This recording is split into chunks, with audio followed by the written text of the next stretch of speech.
میں مفتی مجاہد الاسلام مظاہری نحمده ونصلي على رسوله الكريم اما بعد فاعوذ بالله من الشيطان الرجيم بسم الله الرحمن الرحيم يا أيها الذين آمنوا كتب عليكم الصيام كما كتب على الذين من قبلكم لعلكم تتقون وقال الله تبارك وتعالى في مقام آخر شهر رمضان الذي أنزل فيه القرآن هدى للناس وبينات من الهدى والفرقان وقال النبي صلى الله عليه وسلم شعبان شهري ورمضان شهر الله صدق الله مولانا العظيم وصدق رسوله النبي الكريم ونحن على ذلك من الشاهدين والشاكرين والحمد لله رب العالمين. بے زبانوں کو جب وہ زبان دیتا ہے، بے زبانوں کو جب وہ زبان دیتا ہے، پڑھنے کو پھر وہ قرآن دیتا ہے،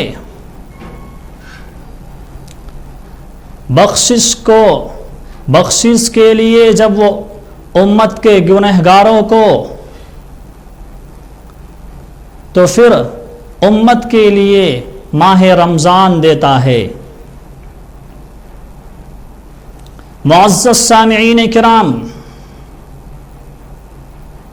محترم ناظرین کرام، آج میں آپ حضرات کی خدمت میں رمضان کے فضائل کے متعلق، رمضان کی فضیلت، رمضان کی اہمیت، رمضان کی کیا شان ہے، رمضان کی کیا اہمیت ہے، اس سلسلے میں گفتگو کرنے جا رہا ہوں. عزیزان ملت، بزرگان دین اور ملت اسلامیہ کے غیور نوجوانوں، اگر دیکھا جائے تو رمضان المبارک اور دوسرے مہینوں میں کوئی فرق نہیں ہے. جس طرح رمضان کے مہینے میں سورج نکلتا ہے، چاند نکلتا ہے، دن رات ہوتی ہے، اسی طرح دوسرے مہینوں میں بھی سورج نکلتا ہے، چاند نکلتا ہے، دن رات ہوتی ہے، کوئی فرق نہیں ہے. لیکن سوال یہ پیدا ہوتا ہے، جب رمضان کے مہینوں میں اور دوسرے مہینوں میں ہر چیز برابر ہوتی ہے، ہر چیز اپنے حساب سے ہوتی ہے، کوئی فرق نہیں ظاہری اعتبار سے، تو پھر رمضان کو اللہ نے کیوں فضیلت عطا کی ہے، رمضان کو اللہ نے کیوں اہمیت دی ہے، رمضان کے سلسلے میں کیوں اس نے اتنی زیادہ فضیلت اور اتنی زیادہ کیوں اس کی اہمیت بیان کی گئی ہے، سوال یہ پیدا ہوتا ہے. میرے عزیزو، ایک چیز ہوتی ہے نسبت کی وجہ سے اس چیز کی فضیلت اور اس چیز کی اہمیت بڑھ جاتی ہے. رمضان کے بارے میں اللہ کے رسول صلی اللہ علیہ وسلم نے ارشاد فرمایا، شعبان شہری و رمضان شہر اللہ، شعبان میرا مہینہ ہے اور رمضان اللہ کا مہینہ ہے. جب اللہ کے رسول صلی اللہ علیہ وسلم نے بتا دیا کہ شعبان میرا مہینہ ہے اور رمضان اللہ کا مہینہ ہے، جب رمضان کی نسبت اللہ کی جانب ہو گئی تو اس مہینے کی فضیلت بڑھ گئی، اس مہینے کی اہمیت بڑھ گئی. اسی وجہ سے تمام مہینوں پر رمضان کو فضیلت حاصل ہے، اسی وجہ سے تمام مہینوں پر رمضان کو فوقیت حاصل ہے. اس کو اور سمجھیے، اس کی اور میں مزید وضاحت کرتا ہوں. ایک گھر ہے اور اسی طرح دنیا میں بہت سارے گھر ہے. ایک گھر ہے جس کو